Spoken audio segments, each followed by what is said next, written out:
Si je vous disais que les génies existent, me croiriez-vous? Car ils existent bel et bien, mais ils ne ressemblent en rien à ce que vous pourrez imaginer.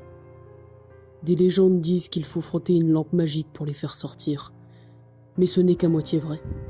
Il n'est pas nécessaire que ce soit une lampe, cela peut être n'importe quoi. Vous voulez une preuve? Il y a une rue, aux abords de la ville, où personne ne vit. J'en ai oublié le nom, mais vous voyez de laquelle je parle.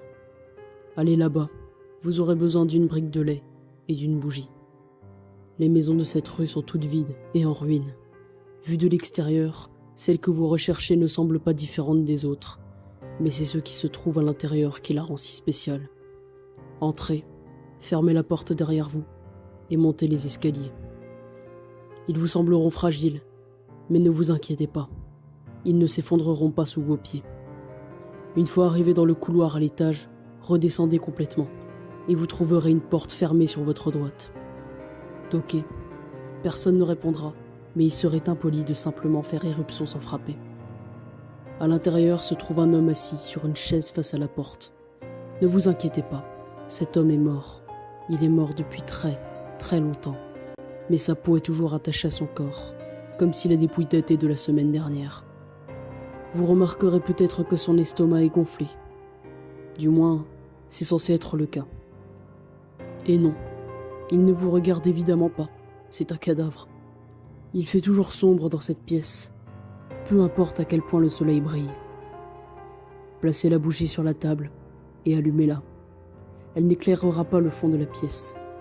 Ce n'est pas grave, vous ne voulez pas voir ce qui se trouve là-bas. Vient maintenant la partie amusante.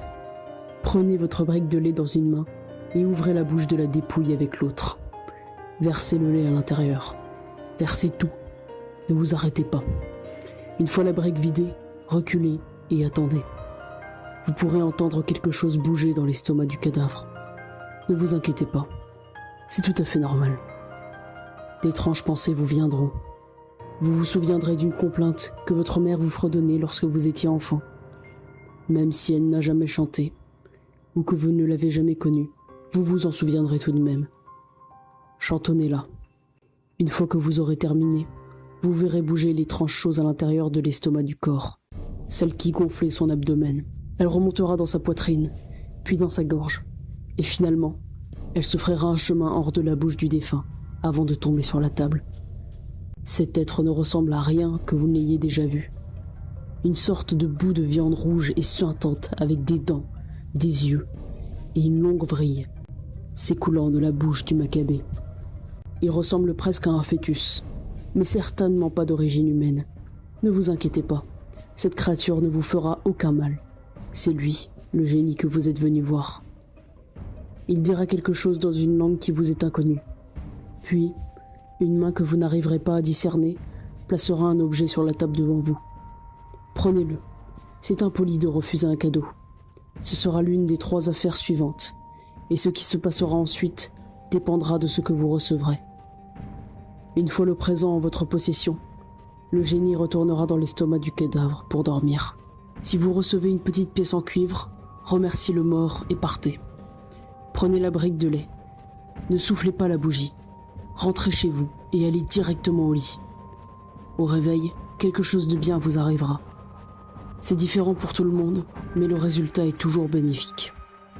Si vous recevez la tête d'un soldat de plomb, fermez les yeux et vous vous retrouverez sur le trottoir devant la maison du mort.